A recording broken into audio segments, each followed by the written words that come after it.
Oke, selamat sore teman-teman semuanya. Sore, Kak. Sore.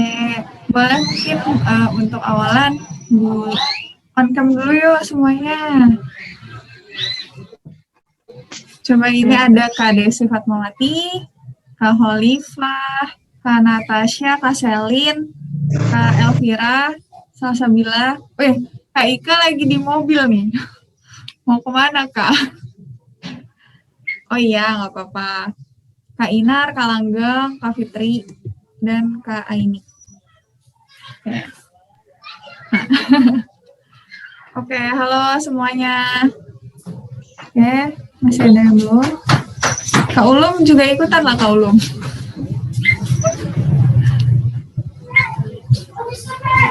Mana dia? Nah, oke. Mohon maaf ya, pakai masker soalnya lagi di rumah teman dan lagi mengandung temannya, jadi takut kenapa-kenapa. Oke, selamat sore semuanya. Ketemu lagi di acara GSB atau Gerakan Suka Baca. Mungkin di sini mix nih. Ada relawan yang udah bergabung di GSB, ada juga relawan yang baru bergabung gitu. Untuk relawan yang baru atau mungkin relawan yang udah lama di GSB, sebenarnya ini tuh acaranya ngabuburit. Ngabuburit itu biasanya kegiatan GSB di setiap bulan puasa. Jadi kita sambil nunggu buka puasa biasanya sambil ngobrol-ngobrol kayak gini. Nah, kalau ngabuburit sendiri identiknya kita akan ngebahas buku-buku bareng sama relawan. Genrenya tuh bebas. Jadi kita pengen tahu aja sih rekomendasi apa sih buku yang seru nih dibaca buat di tahun 2021 gitu. Nah, terus nanti selain ngobrolin buku bareng-bareng, di sini juga kalau nggak salah ada teman-teman yang mungkin ikutan project namanya Ulas Buku Bareng GSB. Jadi selain kita ngobrol via Zoom, kita juga lagi ngerjain project video nih teman-teman. Jadi beberapa relawan itu udah kirim video tentang dia ngulas buku. Nantinya video-video tersebut akan kita kompilasi untuk merayakan Hari Buku Sedunia yang akan diperingati tanggal 23 April. Nah, selain mengulas buku dalam bentuk video, kita juga ada 2 proyek lagi. Jadi yang pertama, itu kita lagi bikin konten edukatif dari platform YouTube, video juga bentuknya. Itu kita ngebuat media pembelajaran, sifat-sifat bangun datar yang dikompilasi juga sama relawan-relawan di GSB. Terus yang kedua ada media pembelajaran dalam format audio, itu juga tentang jenis-jenis buku, karena temanya memang mau memperingati Hari Buku, jadi kita pengen bikin yang sebenarnya sederhana, tapi pesannya tuh dapat gitu, anak-anak jadi tahu sifat bangun datar dengan cerita, terus anak-anak juga bisa memahami tentang jenis-jenis buku bacaan, seperti itu. Nah, kayaknya ini udah pada siap untuk mengulas bukunya lagi lewat Zoom, tapi bedanya kalau di video kan ada formatnya tuh Kak. Kalau di sini kita lebih santai aja, dan biar seru, jadi nanti teknis acaranya adalah, ini nanti teman-teman boleh off cam kalau misalkan belum menjelaskan bukunya. Tapi ketika nanti menjelaskan bukunya, diharapkan sih on cam, tapi kalau misalkan emang kuotanya nggak cukup, atau sinyalnya nggak memungkinkan, nggak apa-apa banget gitu, off cam aja. Jadi nanti biar seru, saya panggil satu relawan, terus dia ngulas buku. Nah, habis itu dia random milih relawan yang lain. Jadi biar deg-degan, lebih berasa, dan nggak berurutan dari kehadiran ataupun layar di Zoom-nya. Udah siap semuanya? Coba mana suaranya? Sudah siap? Siap, Kak. Siap, oke. Nah, untuk sebelum ngulas bukunya, seperti biasa kenalin dulu namanya, terus daerahnya dari mana, terus habis itu kalau misalkan fisik bukunya bisa ditunjukin itu lebih baik. Kali aja kan teman-teman ada yang mau beli bukunya atau baca bukunya itu tahu gambarannya. Dan nanti boleh setelah ulas buku, boleh ditulis lagi di kolom chat sama Instagramnya biar nanti kita mention gitu ya. untuk rekomendasi buku yang udah kakak ulas. Berarti udah siap ya sekarang ya? Semoga sudah pada siap semua. Ini udah ada 20 peserta. Kak Ulum boleh ikutan kalau misalkan mau share buku ya Kak? Oh enggak? Oke, siap. Berarti saya manggil pertama, yaitu kayaknya, oh ya ampun, aku belum ada persiapan Kak bukunya. Siap, caps lock semua lagi. Oke Kak Elvira, nggak apa-apa. Silakan mulai dicari-cari dari sekarang. Karena Kak Elvira belum siap, kayaknya ini yang udah siap banget ya. Saya ngelihatnya, boleh dimulai dari Kak Langgeng. Silakan Kak Langgeng.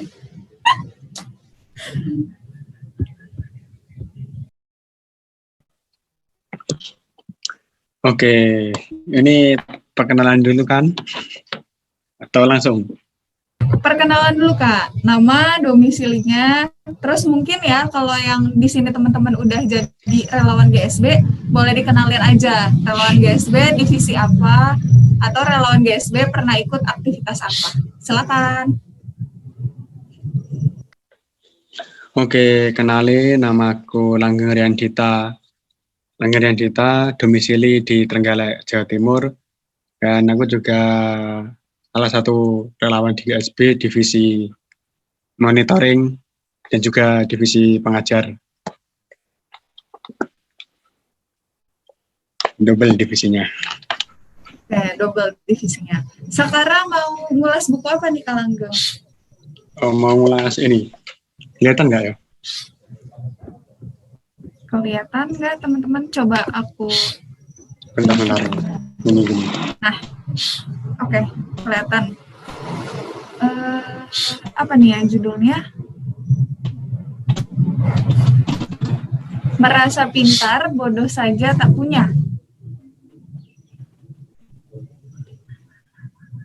Yang agak delay.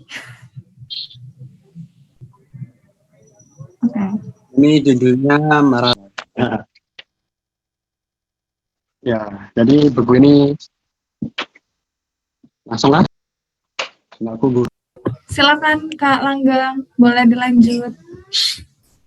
Oke, ya buku ini sebenarnya kalau kategorinya di belakang ini kategori agama sih, tapi di dalamnya ini kalau menurutku lebih banyak komedinya. Kenapa? Karena itu dikemas dengan bahasa yang mengalir, terus dan apa ya dekat gitu lah dengan keseharian kita. Buku ini juga berlatar di Ramadan, pas banget kan dengan suasana sekarang. Dan juga dibagi jadi 2 bab, yaitu Ramadan pertama dan Ramadan yang kedua. Buku ini menceritakan tentang sebuah desa, sebuah kampung. Pokoknya ada Cak Jelahom yang dianggap kurang waras oleh orang kampungnya, padahal dia itu adalah seorang sufi. Di kesehariannya ya apa ya, tingkahnya anak-anak gitulah. Lalu ada Mat Piti. Mat Piti itu orang yang menganggap Cak Jelahom itu istimewa karena dari yang kesehariannya dan dari apa yang diceritakan itu ada makna tersendiri. Dan aku baca ini juga apa sih juga menggelitik diri sendiri, apakah aku ini benar-benar Islam atau cuma apa ya, istilahnya cuma di KTP aja. Lewat buku ini juga aku lebih bisa belajar lagi apa itu Islam, apa itu pemahamanku tentang agama. Ya cuma itu. Dan yang paling menarik itu di sini di awal-awal itu menjelaskan apa ya, menjelaskan tentang Ramadan. Dan oh iya, ini lebih ke spoiler sih sebenarnya. Ini menjelaskan tentang Ramadan. Kalau di Islam kan itu sebelum Ramadan harus syahadat dulu. Nah itu Mat Jelahom tanya ke Mat Piti, apakah kamu benar-benar Islam? Dan di akhir dari cerita itu dijelaskan kalau Mat Piti itu mengundang orang kampung buat menyaksikan dia bersyahadat. Padahal sebenarnya Islam sudah berproses juga. Sudah Kak, seperti itu ulasan dari buku ini. Oke, berarti bukunya ini ya, maksudnya sesuai banget sama Ramadan kali ini gitu ya. Tadi Islamnya tuh Islam beneran, menghayati agamanya, atau cuman di KTP aja. Mungkin bisa perenungan juga nih buat teman-teman semuanya. Nah, oke, makasih banget Kak Langgeng untuk sharingnya. Nanti boleh tanya-tanya teman-teman, boleh di kolom chat atau boleh ditanya sama Kak Langgengnya langsung. Sekarang Kak Langgeng boleh tunjuk satu relawan nih Kak, siapa yang mau ceritain buku selanjutnya? Oke, sebentar. Yang awalan Kak Jessica. Kak Jessica, silakan. Halo.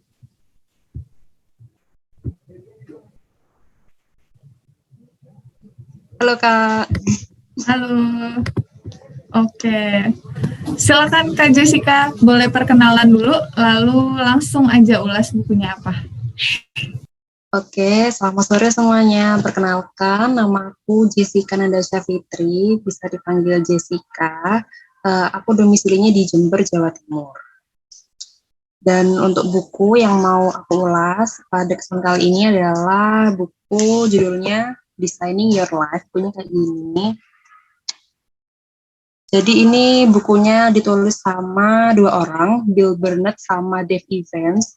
Dan untuk isinya sendiri ini 100% bahasa Inggris sih sebenarnya. Juga dulu salah satu, ini kenapa aku pilih buku ini karena pengen belajar juga terkait vocabulary bahasa Inggris. Kan kalau kita baca buku kan otomatis kalau misalnya nggak tahu artinya nih, jadi cari-cari translitanya. Jadi sekalian belajar buat nambah vocab baru. Terus untuk isinya sendiri, Designing Your Life ini adalah buku self improvement. Jadi di dalam buku ini itu seperti kayak tools atau alat buat kita untuk menyusun yang namanya well life sama joyful life. Jadi di sini kita diajarkan untuk menyusun hidup yang kita mau tuh kayak gimana gitu. Hidup yang bahagia versi kita itu kayak gimana.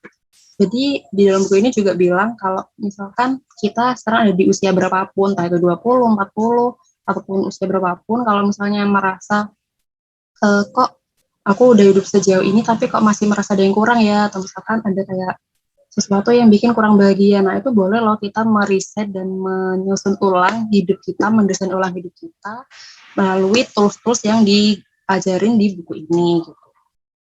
Mungkin itu sih dari aku, Kak. Oke, makasih Kak Jessica. Berarti di situ tuh banyak tipsnya gitu nggak sih Kak? Kan Iya. kalau sekarang kan ya apalagi masa pandemi ini banyak orang yang ngedown gitu kan. Gimana sih di umur segini kok belum mencapai apa gitu. Dan di situ apa Kak yang paling menarik menurut Kakak? Mungkin ada satu halaman atau satu desain yang Kakak paling suka di situ ditunjukin. Dan dalam buku ini juga ada yang namanya dysfunctional belief. Jadi itu kayak sesuatu yang kita yakini tapi sebenarnya itu salah gitu. Contohnya itu kayak bentar ya. Ini ada salah satu dysfunctional belief. Nah, ini. Jadi ada dysfunctional belief kalau misalkan jurusan yang kita ampu di perguruan tinggi itu menentukan masa depan pekerjaan kita seperti apa. Padahal faktanya 3/4 lulusan dari perguruan tinggi itu bekerja nggak sesuai sama jurusan mereka gitu. Jadi kayak selama ini mikir kan, oh ya aku kayaknya kuliah di sini nanti kerjanya bisa ini, harus ini. Ternyata tuh enggak gitu. 3/4 orang yang lulus dari suatu jurusan itu ternyata mereka bekerjanya banyak kok yang nggak sesuai sama passion mereka. Jadi itu kayak lebih membuka pikiran aja sih gitu Kak. Oke, makasih. Berarti positive vibes banget nih bukunya. Boleh dijadiin list teman-teman. Nanti silakan di chat di kolom komentar ya Kak, sama nama Instagramnya dan juga bukunya. Makasih Kak Jess. Sekarang boleh pilih satu relawan. Ini yang muncul di layarku yang paling depan ya. Ini ada Kak Wiwit Oktaviani. Oke Kak Wiwit. Ayo Kak Wiwit, dipanggil.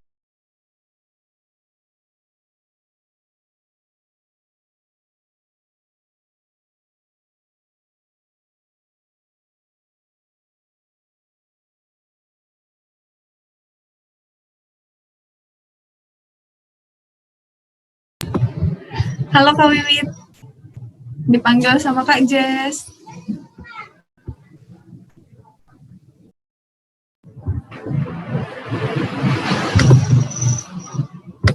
Oke, sip. Boleh silakan Kak kenalin Kakak dari mana asalnya, terus langsung mau ulas buku apa?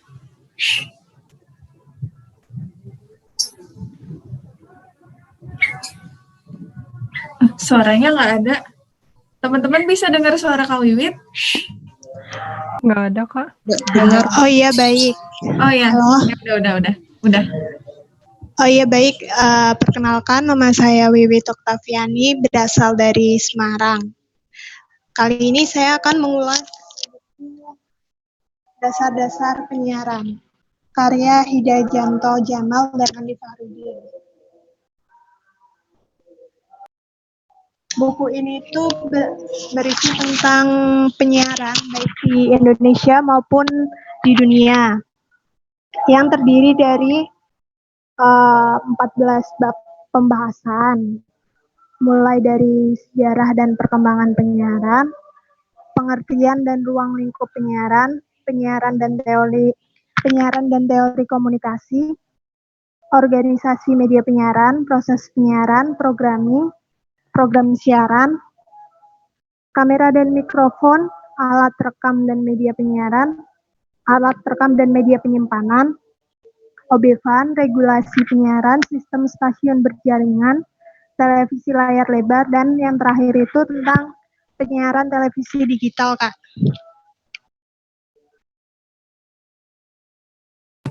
Oke.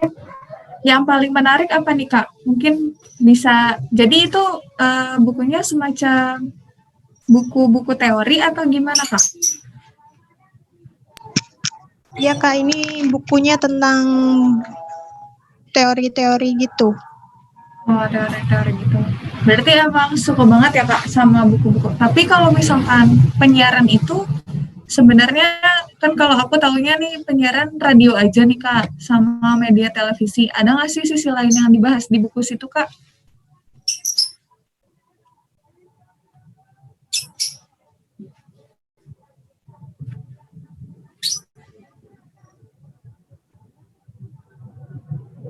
Halo, sebenarnya media penyiaran itu ada juga media cetak juga, nggak cuma media radio sama media televisi. Terus sekarang kan semakin berkembangnya zaman, media itu ada juga new media, yaitu internet, Kak.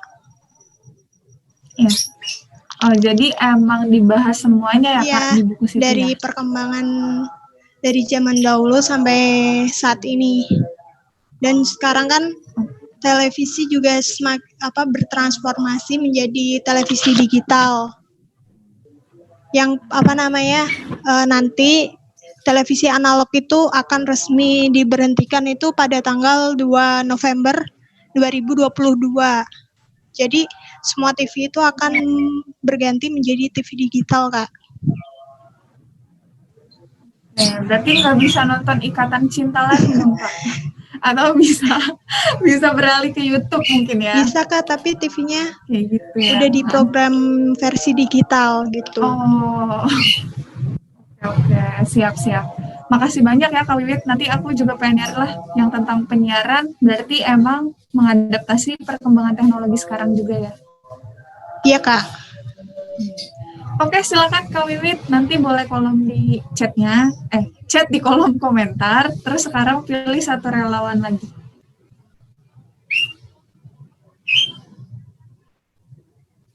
Suaranya Kak.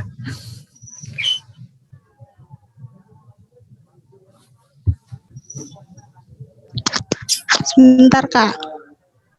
Pilih siapa ya? Siapa aja Kak, baik-baik kok ini kameramannya. Yang belum siapa, Kak? Masih banyak, baru 3 yang udah. Yang udah itu Kak Langgeng sama Kak Jessica, selain itu belum.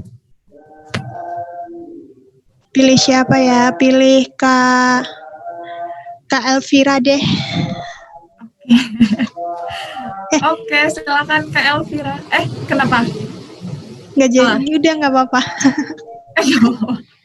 Oke, Silakan Kak Elvira dipanggil sama Kak Wiwit nih.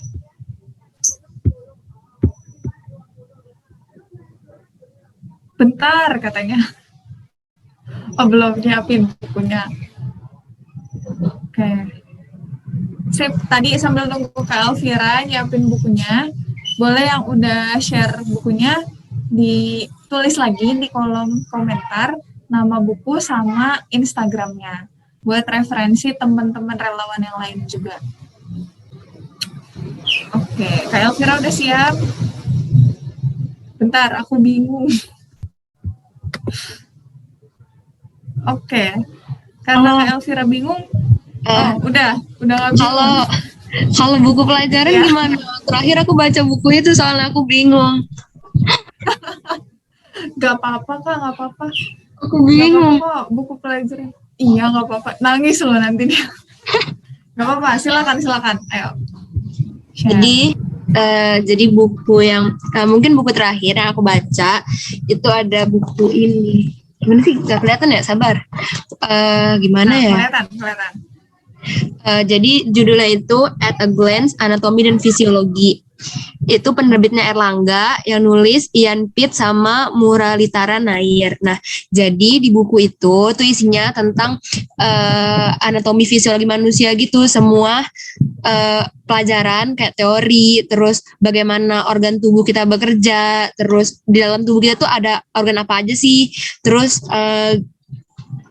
tiap bagian-bagian organ tubuh kita itu dijelasin di sini secara rinci dan singkat. Jadi enak banget buat dipelajarin, apalagi buat teman-teman yang kuliahnya di kesehatan. Mungkin untuk awalan buat dasar itu enak banget buat dipelajarin.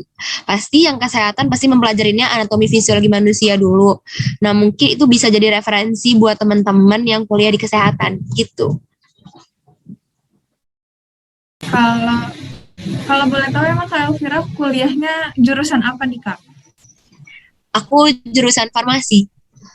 Jurusan farmasi. Mungkin teman-teman yang jurusan farmasi juga nanti bisa sharing-sharing juga jurusan kuliah sama Kak Elvira. Nah, pusing gak sih Kak di jurusan farmasi? Oh, jadi wawancara ini.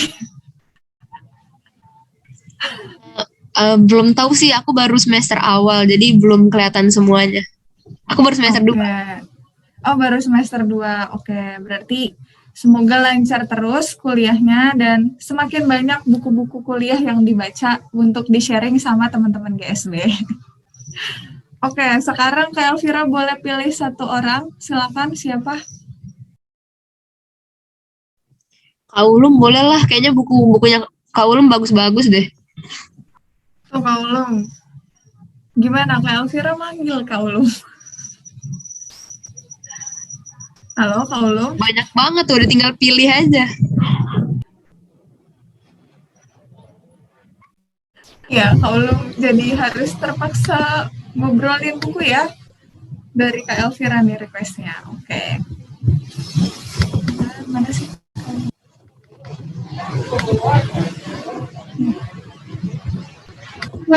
Oke, jadi yang saya bahas, yang terakhir kali saya baca itu ada bukunya Terelie. Di relawan yang ulas buku juga ada yang ngebahas juga sih. Jadi ini Terelie, judulnya Selamat Tinggal. Kalau saya rasa sih kalau dibandingin sama buku-buku yang sebelumnya saya baca dari Terelie juga, ini termasuk yang saya rasa kayak lebih sederhana kayaknya ya. Karena kalau yang buku-buku lain tuh yang pernah saya baca dari Terelie itu banyak yang kayak panjang banget ceritanya gitu. Ini walaupun bukunya cukup tebal, tapi saya rasa kayak agak singkat sih ceritanya. Jadi kalau dari inti yang dibahas di buku Selamat Tinggal ini, si penulisnya Terelie ini memfokuskan bahwa kita tuh harus lebih menghargai karya orang lain, entah penulis atau musisi dan sebagainya, pembuat film dan sebagainya. Jadi kita perlu menghargainya dengan membeli karya aslinya. Jadi kalau buku, beli buku aslinya, atau kalau yang digital di platform digital yang berbayar kayak Google Book dan sebagainya, atau kalau di iOS itu di Kindle ya kalau nggak salah. Jadi uh, di sini ya ceritain ada tokoh utamanya itu namanya Tinggal, nama yang cukup unik gitu. Jadi si Tinggal ini uh, walaupun dia punya apa ya namanya, punya ambisi untuk menjadi seorang penulis, tapi ternyata dia uh, kuliahnya dibiayai dengan bekerja sebagai penjaga toko buku bajakan gitu. Jadi di perjalanannya tokoh utamanya ini makin sadar bahwa dia itu salah dan harus memberanikan diri untuk keluar uh, dari apa ya, dari zonanya yang sekarang. Jadi ninggalin toko buku bajakannya dan memperjuangkan uh, memperjuangkan untuk karya-karya asli itu bisa dinikmati orang dan bisa dibeli oleh orang lain. Mungkin itu aja kali ya. Intinya sih kayak banyak buku-buku bajakan ataupun karya-karya yang dibajak yang kita masih menikmatinya gitu. Jadi kita harus perlahan meninggalkan sifat-sifat yang kurang baik untuk menuju hal-hal yang lebih baik. Mungkin itu aja Kak. Oke, wah benar banget sih. Maksudnya pesan dari buku ini juga refleksi buat kita semua gitu. Mungkin nggak cuman karya bacaan ya, kayak musik, apalagi desain tuh sekarang banyak banget kan yang mungkin asal comot aja tanpa kasih tahu sumbernya, tanpa kasih tahu watermarknya gitu. Jadi bisa buat perenungan kita sendiri ya, kita mulai menghargai hal-hal yang kecil dengan membelinya yang original atau yang emang sah gitu, bukan bajakan. Makasih banyak Kak Ulum sharingnya. Silakan Kak Ulum juga boleh memilih satu relawan.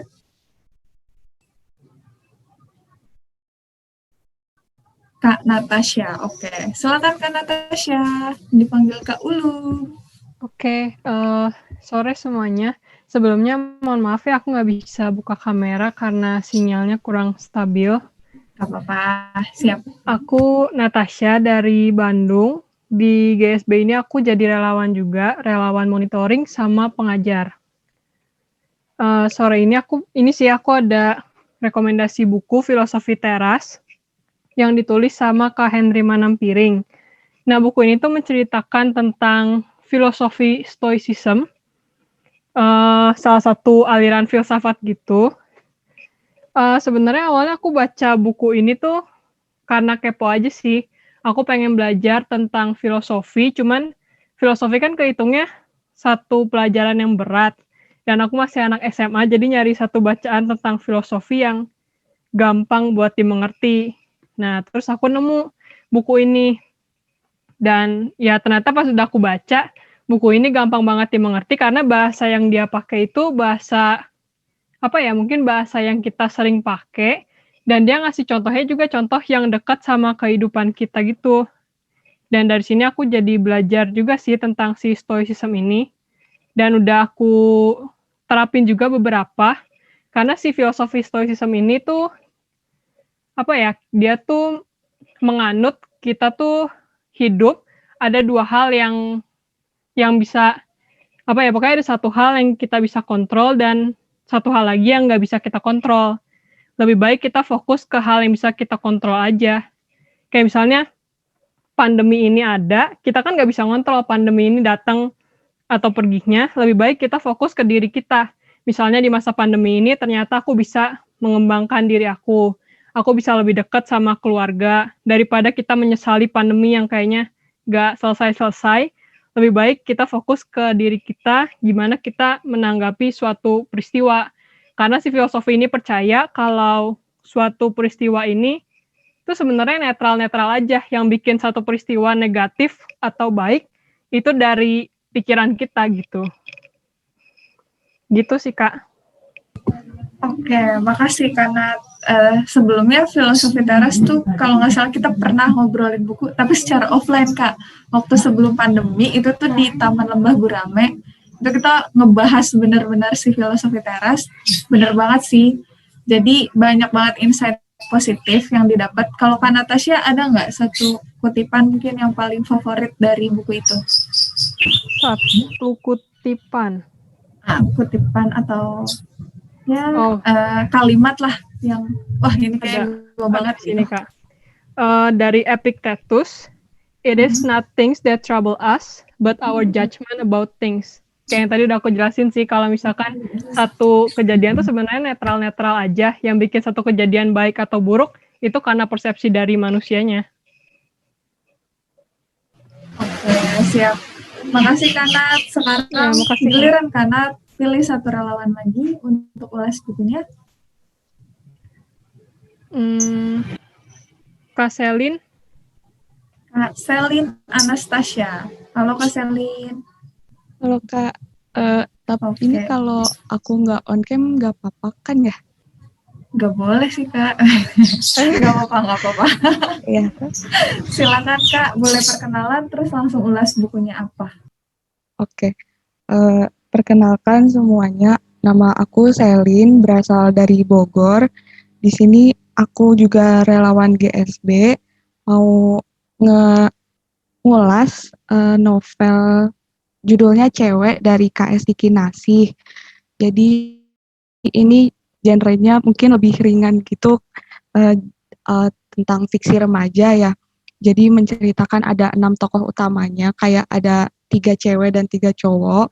Nah, kebetulan cewek-ceweknya ini seperti punya cowok yang anaknya, yang cowoknya itu kayak anak mapala, dan kayak cowoknya ini kebetulan kayak cukup tinggi gitu egonya, sedangkan cewek-ceweknya ini kayak prinsip emansipasi wanitanya juga tinggi gitu. Jadi kayak mereka agak clash, dan jadi diceritain di novel ini kayak mereka ada semacam perang gender lah gitu.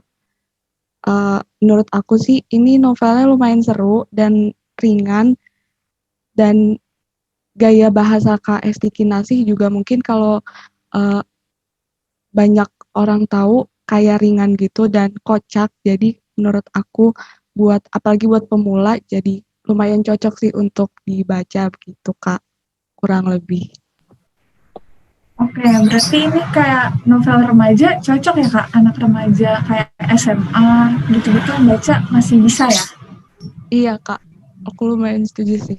Soalnya dulu aku mulai di SMA juga. Biasanya kan kalau misalkan anak mungkin SMP atau SMA kayak agak susah tuh untuk disuruh baca-baca, mungkin kayak bisa dimulai cerita-cerita kayak gini. Ya emang deket kan, kayak tadi anak mapala, terus mungkin kalau di sekolah kan banyak ekskul-ekskul yang lain kayak gitu. Iya Kak, setuju. Oke. Siap, makasih Kak Selin. Boleh tunjuk satu relawan untuk ulas bukunya?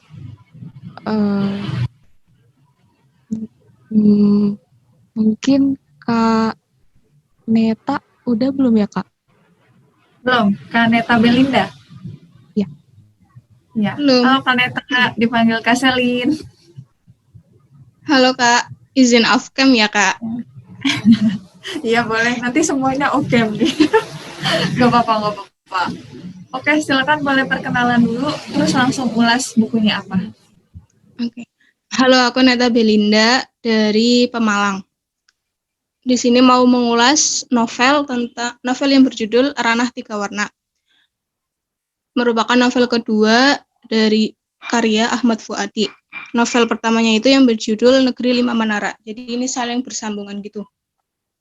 Di sini novel Ranah Tiga Warna ini menceritakan tentang tokoh utama yaitu Alif, merupakan lulusan dari pondok pesantren, tapi dia ingin melanjutkan ke sebuah perguruan tinggi yaitu di ITB.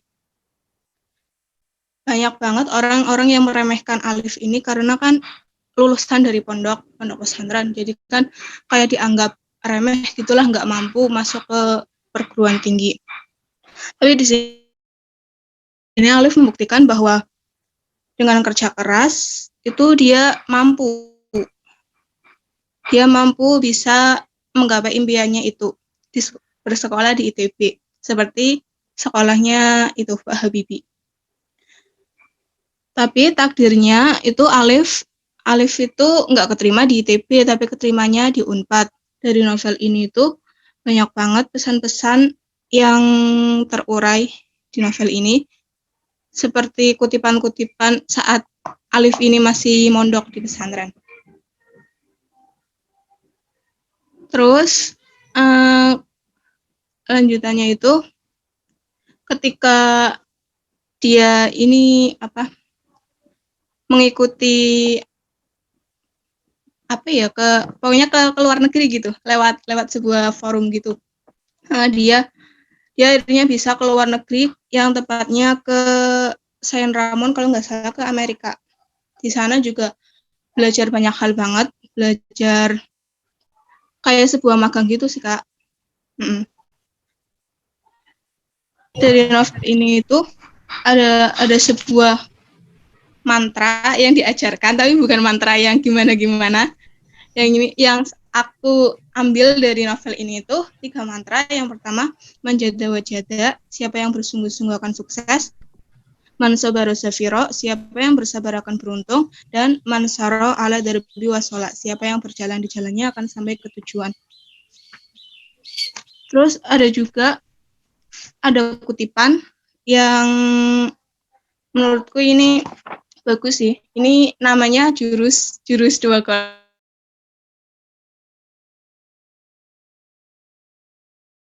golok Kiai Rais, yang isinya kecerdasan bisa menyelesaikan, tapi bila sepenuh tenaga dan niat menggunakan otak ini, maka hidup tidak akan maksimal, misi tidak akan sampai, usaha tidak akan berhasil, kayu tidak akan patah. Sedangkan orang yang kurang berbakat seperti golok majel yang karatan. Walau otak tak cemerlang, tapi kalau kita mau bekerja keras, tidak kenal lelah, mengulang-ulang usaha dengan serius, maka hambatan apapun lambat laun akan terkalahkan. Bahkan dengan golok tumpul pun kayu akan putus kalau dilakukan berkali-kali tanpa lelah.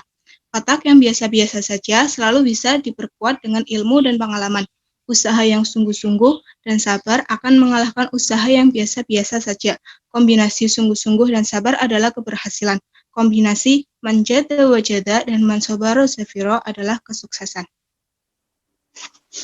Udah, Kak, segitu. Oke, berarti ini kayak dia ceritain pendidikan juga ya, Kak ya? Ini Iya, tuh betul. terusannya 5 Menara Cerita atau tentang beda, pendidikan Kak? perjuangan. Iya, sequelnya, Kak. Terusannya yang Negeri 5 Menara. Sequelnya ya? Oke, Terus terusannya habis ya berarti. Mungkin buat teman... Ya, Kak, boleh, silakan. ada sequelnya lagi sih, Kak. Berarti kan yang pertama Negeri 5 Menara. Terus yang kedua kan Ranah 3 Warna. Terus yang ketiga itu Rantau 1 Muara. Kalau Rantau berarti ini buku trilogi, jadi 3 buku, satu itunya. Kalau yang satu lagi tadi kenapa, Kak? Satu lagi itu yang Rantau 1 Muara ini lebih ke Alif yang udah dewasa, kayak udah berumah tangga gitu. Kehidupannya di Amerika. Oh, jadi di trilogi 3 cerita itu tetap ngebahasnya si tokoh Alif ini ya? Iya. Berkesinambungan. Oke deh. Mungkin buat teman-teman yang udah pernah baca, boleh tuh dicari lanjutannya kayaknya lebih seru. Oke, makasih Kak Neta. Silakan tunjuk 1 relawan untuk selanjutnya.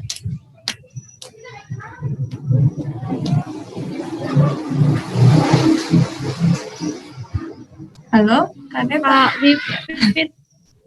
Kak Wiwit udah. Nanti dia pusing 2 kali. Kak Wiwit, Kak. Kak Wiwit udah, Kak. Kak Wiwit udah. Iya, Kak Wiwit udah. Kak Desi? Kak Desi. Silakan Kak Desi. Dipanggil Kak Neta.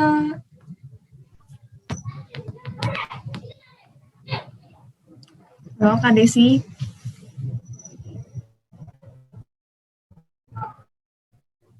Satu, 2, 3. Oh, ternyata kayak Kak Desi masih malu-malu. Boleh dipanggil 1 orang lagi.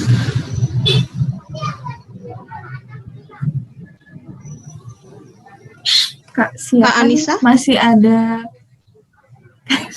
Kak Anissa. Kak Anissa mau? Kak Anissanya lagi menyiapkan takjil teman-teman. Mungkin nih yang belum ada Kak Kurotul, Kak Inar, Kak Fitri, sama Kak Vera, sama Kak Uswatul, dan Kak Salsa. Silakan Kak. Kak Vera deh, Kak Vera. Kak Vera, oke. Silakan Kak Vera. Oke Kak, mohon maaf ya sebelumnya aku lagi di jalan, jadi maaf kalau di belakangnya back sound-nya agak-agak berisik ya Kak. Iya, nggak apa-apa. Ini karena aku lagi di jalan, aku nggak bawa bukunya, tapi aku boleh share screen Kak. Boleh dong. Oke, mudah-mudahan ada banget ya Kak Vera ya, sampai share screen.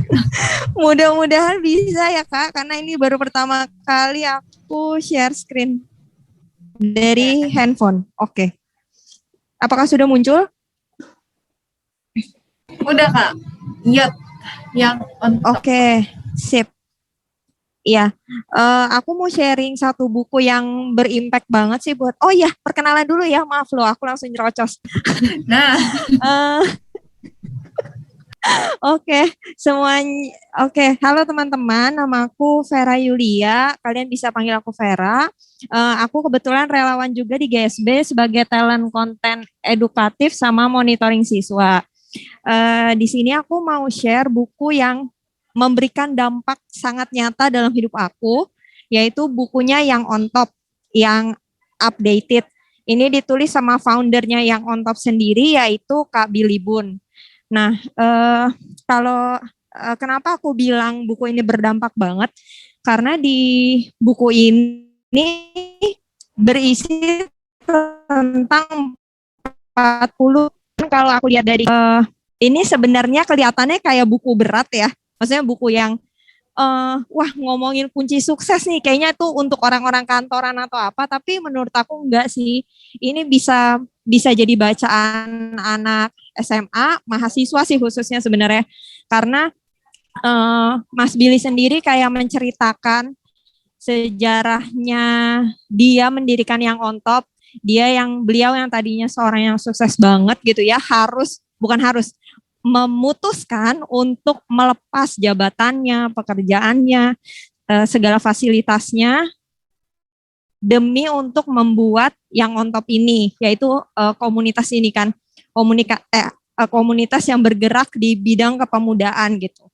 Terus di dalamnya tuh banyak banget kayak tips-tips gimana sih kita menjadi orang yang sukses, dan tipsnya itu menurut aku relevan banget untuk diaplikasikan dalam kehidupan kita sehari-hari gitu. Dan ada satu statement dia di buku ini yang membuat aku akhirnya bisa menemukan passion aku. Jadi dia bilang kayak passion itu sebenarnya adalah sesuatu yang kita cintai, yang ingin kita lakukan terus-menerus meskipun kita nggak dibayar. Dan akhirnya dari kalimat itu aku jadi tahu passion aku gitu. Passion aku sendiri adalah di dunia event. Jadi untuk ngerancang atau mengkonsepkan sesuatu yang berhubungan dengan pendidikan dan literasi. Makanya aku bersyukur banget bisa join di GSB ini. Kurang lebih kayak gitu sih Kak. Terima kasih. Oke. Makasih banyak loh Kak Vera. Berarti ini udah sedikit ini ya, sudah sedikit apa ya, sesuai sama tujuan lah gabung sama di GSB. Iya Kak, sesuai banget. Oke. Siap, nanti kita akan ngobrol-ngobrol lagi. Sekarang Kak Vera boleh tunjuk satu orang relawan. Aku mau panggil yang namanya sebelum aku, Kak Uswatul Nisa. Kak Uswatul, oke. Silakan Kak Uswa. Sebentar ya Kak. Teman satu divisi nih, teman satu divisi kayaknya. Oke. Kak Uswa sudah siap? Sudah. Oke. Perkenalkan, nama aku Uswatul Nisa, biasa dipanggil Uswa, dari Jakarta, sebagai relawan konten edukatif bagian editor dan juga monitoring relawan pengajar. Oke, jadi di sini aku mau review tentang buku ini. Judulnya Nyala Semesta, karya dari Farah Konit dan diterbitkan oleh Kanan Publishing. Nah, ini covernya kelihatannya hitam sama ada nyala-nyala apinya ini, karena buku ini itu isinya tentang kehidupan di Gaza Palestina gitu. Jadi di mana Gaza Palestina seperti yang kita tahu bahwa ini negara ini diserang oleh Zionis Israel yang penyerangannya itu tanpa diprediksi gitu. Jadi di dalam buku ini itu diceritakan sebuah keluarga yang terdiri dari sepasang suami istri, terus 3 anak laki-laki dan 1 anak perempuan, di mana ayahnya ini itu sebagai petinggi Hamas atau petinggi istilahnya pejabat di sana gitu, terus berjuang melawan Zionis Israel melalui strategi pemerintahannya. Lalu di sini juga ada karakter seorang ibu yang bernama Hannah. Di situ dia begitu tegar dan hebat dalam menghadapi situasi yang sangat pelik itu dan berusaha memberikan energi positifnya kepada anak-anaknya. Di sini kita dapat mengambil hikmah ya bahwa dalam keadaan pelik sekalipun kita harus memberikan energi yang positif. Terus ada anak pertamanya laki-laki bernama Mus'ab. Dia walaupun dalam kondisi seperti itu, Mus'ab ini tetap bersemangat untuk belajar sehingga dia mengejar kuliah di luar dari Palestina. Jadi dia merantau ke Turki untuk berkuliah gitu. Terus yang anak yang kedua ini bernamanya Yusuf. Dia sebagai menjadi relawan medis walaupun usianya itu masih belasan tahun gitu. Dia rela membantu masyarakat yang kesakitan gitu. Terus dia juga, terus ada juga yang anak ketiga yang bernama Hasan, walaupun umurnya itu kalau nggak salah masih sekitar 10 atau 9 tahun, dia tetap semangat mengikuti kegiatan relawan itu dan mau membantu kakaknya, tapi karena dilarang kakaknya, jadi dia cuma bisa meliput aja gitu, meliput media agar masyarakat luar itu tahu kalau Palestina tuh keadaannya kayak gini loh, kayak gitu. Terus ada juga adiknya yang bernama Maryam, nah ini salah satu-satunya perempuan. Dia punya semangat yang hebat juga, tapi karena dilarang orang tuanya karena masih berumur sekitar masih kecil pokoknya, jadi dilarang ibunya dan dia ini sosok yang Maryam ini sederhana gitu. Dan dalam novel ini itu mungkin kalau misalnya ada yang pernah baca di sini sangat jelas runtutan ceritanya bagaimana cerita di sana, bagaimana kejadian di Gaza Israel itu dan kita bisa membayangkan gimana posisi mereka di sana gitu. Nah, novelnya aku rekomendasi banget buat kalian biar tahu gimana kondisi Gaza di sana gitu. Walaupun ini lebih condong untuk ke agama Islam, tapi bisa juga dibaca untuk semua kalangan karena isu di Palestina itu bukan tentang agama aja, tetapi tentang rasa kemanusiaan dan rasa kepedulian kita ke sesama umat manusia. Gitu aja, Kak. Oke, wah keren banget. Benar banget sih. Kadang kita mungkin kalau ngelihat satu hal jangan cuman fokus ke satunya aja, tapi sebenarnya di Palestina tuh banyak juga yang bisa kita lihat gitu. Selain pertarungan antara Israel sama Palestina, ada loh sisi kemanusiaan yang lain gitu ya. Iya, Nah ini berarti ngebahasnya satu keluarga ya Kak? Di buku ini satu keluarga gitu. Ya? Satu keluarga yang emang kayak mereka tinggal di bawah tanah karena rumahnya mereka diserang terus-menerus gitu. Jadi kayak serangan Israel itu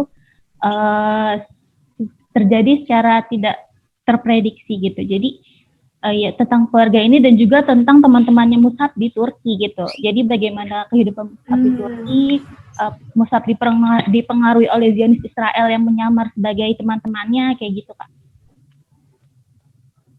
Oke, siap-siap. Wah, seru banget tuh kayaknya teman-teman, bisa ditambahin juga ke list bukunya. Sekarang Kak Uswa silakan pilih satu relawan. Siapa ya? Yang belum. Kak Inar udah belum, Kak? Belum. Silakan Kak Inar. Oke, halo semua. Kenalkan, saya Inar, orang Surabaya yang tinggal di Tangerang Selatan. mau bahas, sebelumnya udah ada yang pernah baca buku Sapiens belum? Makanya. Ayo dijawab. Kak Rene sudah belum? Aku belum, Kak. Oke, Pernah ada yang dengar sudah namanya, belum? Kak. Pernah dengar namanya. Oh iya, oke. Sering Jadi dengar, Kak, tapi belum kesentuh. bukunya bentuknya seperti ini. Ini buku buat olahraga otak kayaknya. Soalnya banyak sekali fakta-fakta yang mind blowing. Jadi kayak ternyata gitu. Tapi warning sebelum membaca buku ini, kita harus memastikan kita punya critical thinking sebelum membaca buku ini, dan pastikan jika ada informasi-informasi yang membuat keyakinan kita ragu dan goyah, karena bahasanya sangat cerdas, wawasannya berdasarkan research, dan informasi-informasinya beragam sekali, tapi sangat duar-duar gitu ya. Jadi aku suka banget sih buku ini. Jadi ngelatih gitu loh, kita melatih menyaring. Ya, kita harus bisa menyaring apa yang kita baca dulu ya sebelum baca ini. Oke, karena banyak sekali yang kontroversial, tapi menarik. Jadi ada yang menarik, ada yang kontroversial, ada yang menarik lagi gitu. Beragam sekali. Jadi ini sebenarnya basically cerita tentang manusia dari zaman dulu sampai zaman sekarang, dirunut dengan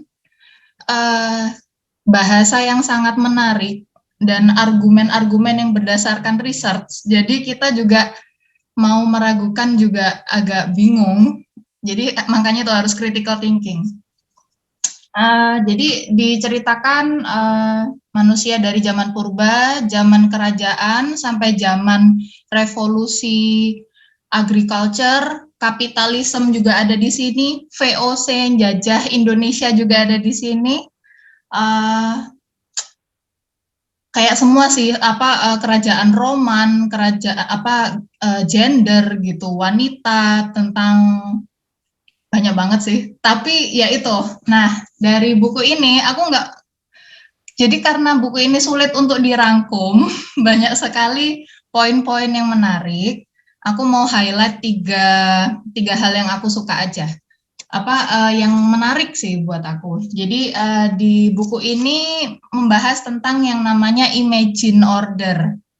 Imagine order itu basically karena manusia zaman dulu itu chaos sekali ya, nggak ada peraturan. Jadi dan manusia adalah makhluk yang bisa menghayal. Jadi kelebihannya manusia dengan hewan-hewan yang lain salah satunya kita bisa ngomong, kita punya akal, dan kita bisa berhayal. Nah, jadi berhayal itu membuat hukum. Hukum kan nggak ada bentuknya ya. Itu sebenarnya basically kan karangannya manusia agar masyarakat teratur gitu kan.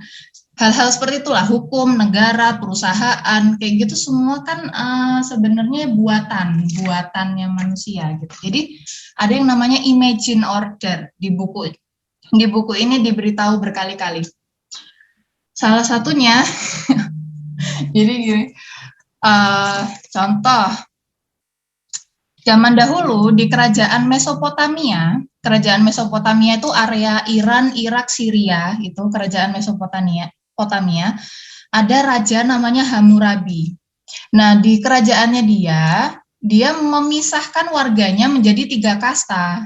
Jadi ada kasta yang servan, ada yang kasta pedagang, dan ada yang bangsawan-bangsawan gitu ya. Biasalah ya. Nah, tapi di sini tuh itu adalah bentuk imagine order gitu loh. Jadi bisa mungkin saja kalau Raja Hammurabi didesak, di sini tulisan ini bahasa Inggris ya, jadi mungkin aku bakal butuh waktu untuk mentranslate. Jadi mungkin kalau Raja Hammurabi didesak, dia bakal bilang, aku tahu kalau manusia itu tidak perlu dipisahkan dengan kasta, tapi aku akan membuat mereka percaya tentang itu agar aku bisa membentuk masyarakat yang stabil dan teratur gitu. Jadi dia tahu kalau itu nggak benar gitu loh, manusia tidak terpisahkan dengan kasta, tapi aku itu harus dibuat gitu loh biar teratur. Nah, hal yang sama, the problem is, hal yang sama itu bisa juga ter-apply pada aktivis hak asasi manusia. Nah loh, hak asasi manusia. Jadi, aku tahu manusia itu tidak semuanya equal, tidak semuanya setara secara biologi, dan itu terbukti. Jadi kayak wah gitu. Aku tahu manusia itu tidak semuanya equal, tapi aku harus membuat mereka percaya agar bisa menghasilkan masyarakat yang stabil dan teratur. Jadi mirip alasannya yang dipakai aktivis dengan yang dipakai Raja Hammurabi tadi di kerajaan Mesopotamia, dan yang paling kontroversial adalah yang dipakai oleh agama-agama untuk membentuk umat-umatnya. Jadi kayak kontroversialnya di situ ya. Makanya kita harus critical thinking, kita harus ngecek informasi yang kita baca. Tetapi ya di sini buat olahraga otak. Terus ada lagi yang kedua yang aku suka, jadi cerita tentang wanita. Kenapa kok wanita itu yang jelas laki-laki itu kenapa laki-laki lebih superior gitu di dunia ya. Kenapa jenderal tentara itu laki-laki semua, padahal kemampuan untuk mengkoordinir secara sains ya dan research, kemampuan untuk mengkoordinasi, kemampuan untuk membuat tim yang solid, kemampuan untuk mengambil hati dan menyelesaikan permasalahan konflik dengan baik itu dipegang perempuan. Jadi kekuatannya perempuan itu dan kekuatannya laki-laki itu otot, mereka lebih agresif. Jadi dan ya gitu. Tapi kenapa kok jenderal tentara nggak ada yang perempuan? Padahal jenderal nggak perlu otot. Jenderal cuma perlu otak, ngatur strategi, menyelesaikan konflik gitu. Jadi karena di zaman dulu, jadi gini, untuk informasi sebelumnya, apa yang kita biasakan diri kita lakukan akan masuk ke gen kita dan turun ke anak kita. Jadi wanita-wanita purba zaman dulu karena wanita melahirkan dan menstruasi, jadi kita secara hidup di jungle zaman dulu itu kita lemah gitu loh, kan keluar ya lebih susah lah. Jadi kita butuh bantuan laki-laki. Jadi kita karena butuh bantuan laki-laki, kita terpaksa untuk nurut. Jadi secara genetik wanita-wanita saat ini itu adalah turunan dari wanita-wanita yang terbiasa untuk nurut. Karena kalau nggak nurut zaman dulu nggak bisa kalah menang lawan ketemu singa atau harimau gitu ya. Kalau nggak nurut sama laki-lakinya nggak bisa kalah, nggak bisa bertahan hidup gitu, udah habis genetiknya. Kayak gitu sih, hal-hal menarik kayak gitu sih yang ada di buku ini. Jadi seru sampai sobek, sampai ada banyak sticky note-nya. Oke, terima kasih. Seru ya, kayak didongengin, kayaknya ini nanti bisa bikin kelas bersama Kak Inar gitu. Enggak, jadi macam-macam banget, aku jadi baca aja. Sapiens. Oke teman-teman, boleh dibaca. Itu full English ya Kak ya, berarti? Atau ada yang terjemahannya? Ada bahasa Indonesianya, cuman kalau yang bahasa Inggris kayak kata-katanya lebih ngena ya. Jadi aku lebih suka yang bahasa Inggris. Iya. Tapi silakan Kadang agak beda sih kalau udah ditranslate. Oke. Siap Kak Inar, sekarang silakan tunjuk satu orang. Salsabila, udah belum? Kak Salsabila Fatur, belum? Halo Kak Salsa. Halo Kak. 1, 2, 3. Oke. Oh, halo, silakan Kak. Kenalin sama.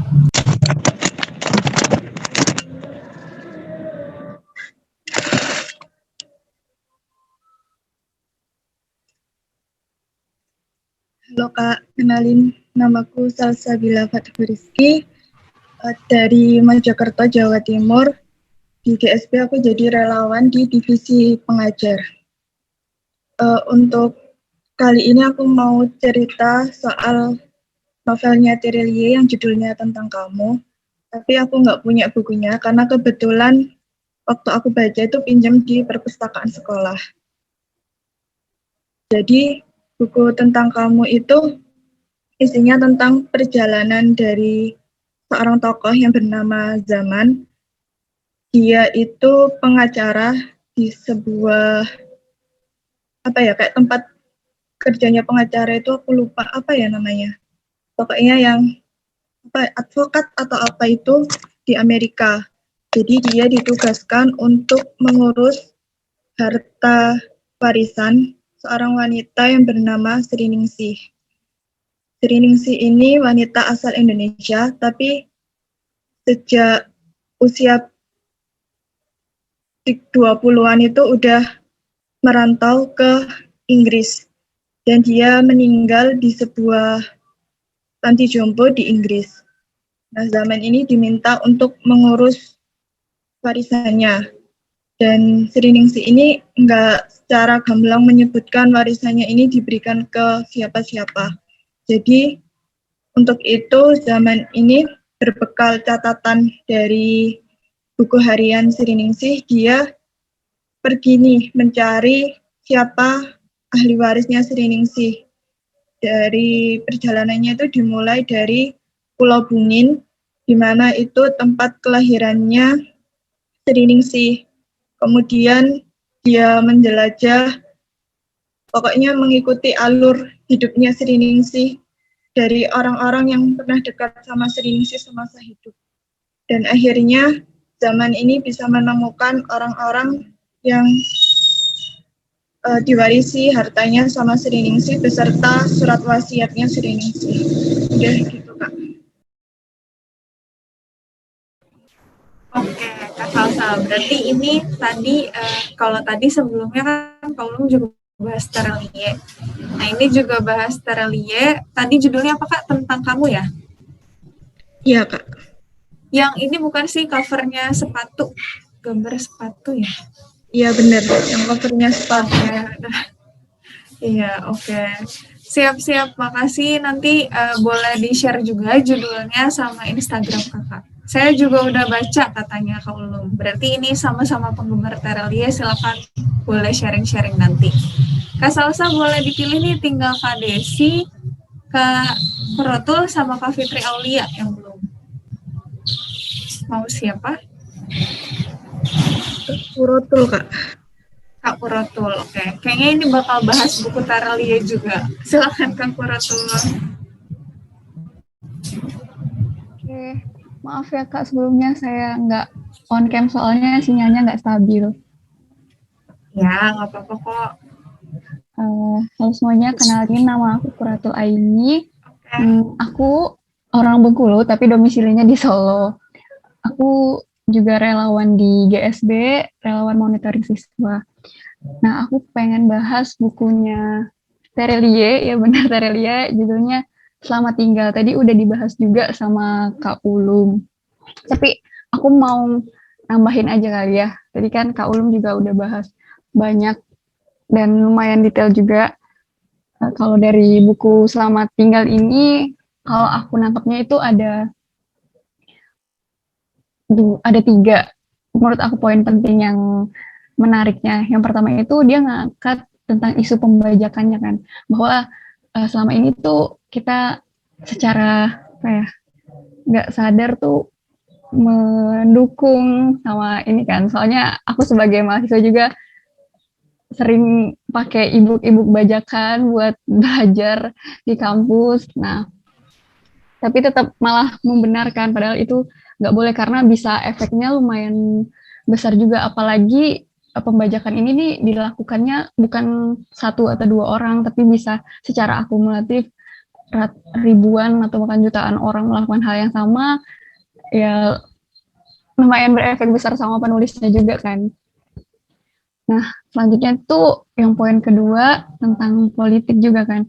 Di sini ada salah satu karakter namanya Sultan Pane. yang mana dia ini digambarkan tiba-tiba lenyap, padahal dia merupakan penulis yang hebat kan. Jadi ya, si Sintong ini mencari tahu apa yang terjadi dan sebagainya, dan menariknya itu apa ya, walaupun Sultan Pane ini tidak bisa dibilang apa ya, hilang dan tidak ada wujudnya, gimana ya bilangnya, kayak tidak ada orangnya, tapi melalui tulisan-tulisannya itu dia bisa menginspirasi banyak orang. Dan selanjutnya tuh yang terakhir itu tentang kepenulisan sih, lewat Selamat Tinggal ini kayak punya insight baru gitu, bahwa menulis ini kayak bisa berefek ke banyak hal. Kita bisa salah satunya itu bisa membangun peradaban lewat tulisan gitu, bacaan yang kita tulis akhirnya dibaca orang lain secara banyak orang, dan walaupun mungkin itu nggak akan semuanya akan setuju dan mengikuti atau terinspirasi, tapi setidaknya akan ada sebagian orang yang akan apa ya itu akan terinspirasi dan jadi lebih baiklah dari tulisan-tulisan kita gitu. Yang paling apa ya, quotes yang aku suka itu ini sih, seorang Sultan Pane berbicara gini, katanya, bacalah banyak buku agar esok lusa bukan hanya agar kamu tidak mudah ditipu, tapi juga agar kamu bisa menyelamatkan orang-orang dari dari penipu-penipu di luar sana. Kurang lebihnya seperti itu, Kak. Terima kasih. Wah, oke, makasih banyak. Nah, itu kan kalau bukunya sama, bukan berarti nggak boleh, pasti insight-nya juga beda gitu. Dari Kak Ulum tadi udah ngebahas, dari Kak Kuroto, insight-nya kita dapat lebih banyak lagi gitu tambahannya. Makasih Kak Kuroto. Sekarang silakan dipilih, tinggal Kak Vivi sama Kak Desi ya.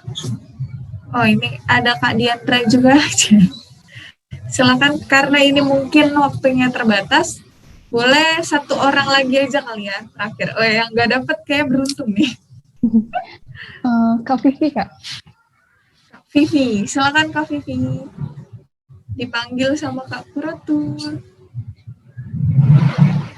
Halo, kedengeran nggak suaranya? Kedengeran, Kak.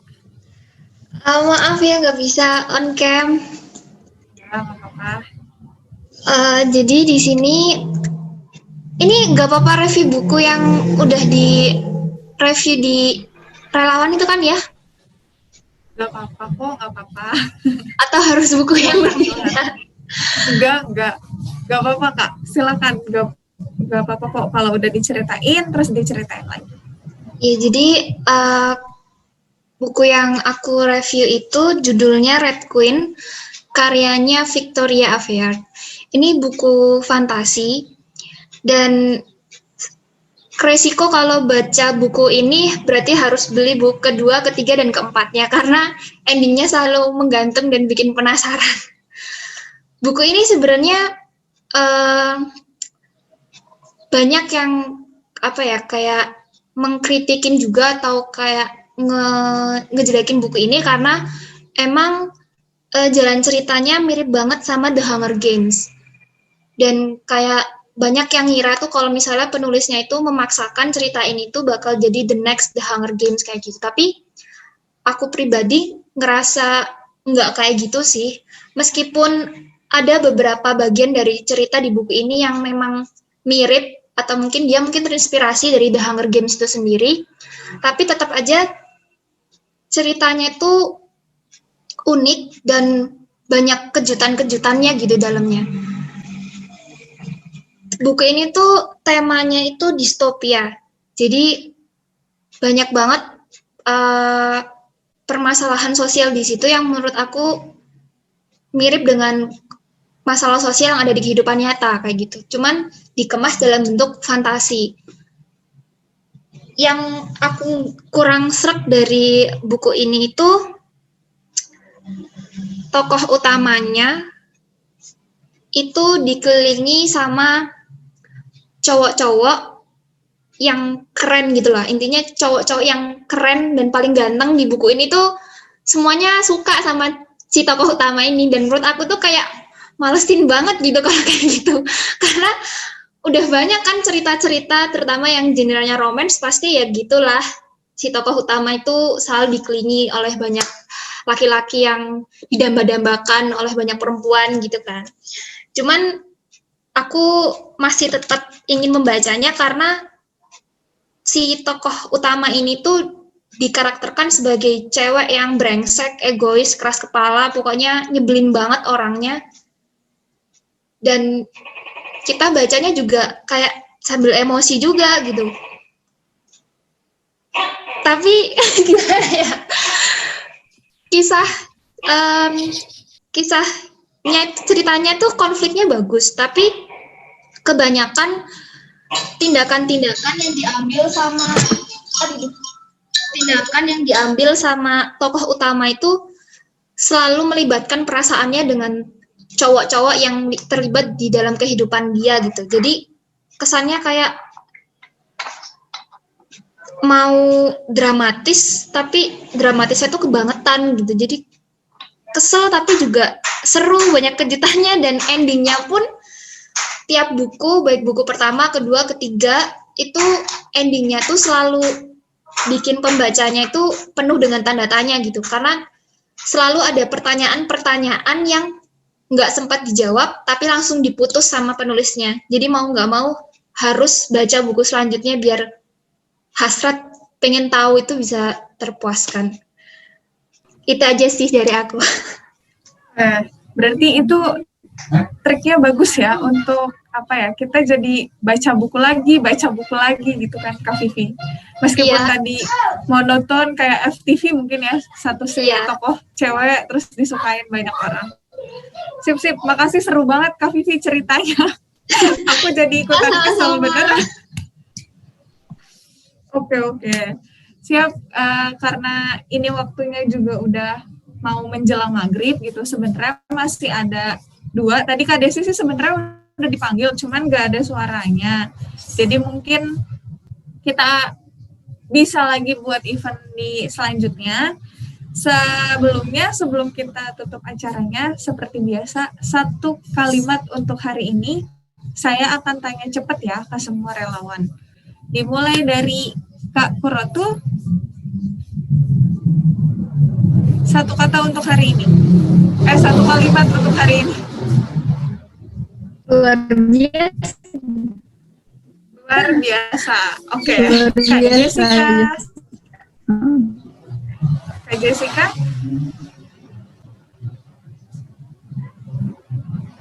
Satu, 2, 3. Lanjut dulu ke Kak Salsabila. Seru, Kak. Oke. Lanjut ke Kak Uswatul. Banyak wawasan buku baru. Kak Langgeng. Mengesankan. Kak Elvira. Keren-keren, nambah insight baru. Oke. Kak Wiwit. Menambah pengetahuan. Kak Inar. Ikro, maksudnya baca. Salah. Baca. Ikro. Banyak baca. Kak Desi. 1, 2, 3. Lanjut. Kak Neta. Ngabuburitku bermanfaat sekali.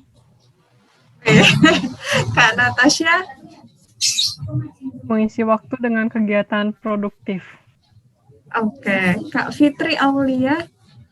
1, 2, 3. Hilang dia habis cerita. Kak Vera. Masih di jalan kayaknya. Kak Selin. Tambah rekomendasi. Kak Jessica udah ada suaranya? 1, 2, 3. Oke, ya udah. Terima kasih ya teman-teman semuanya. Di beberapa daerah kayaknya udah maghrib nih. Kak Langgeng juga udah mau live. Sebelumnya kita foto bareng dulu. Mungkin boleh on cam dulu. Terakhir, silakan Kak Ulu dipandu. Bukunya boleh ya digituin kalau ada. Oke. Ya.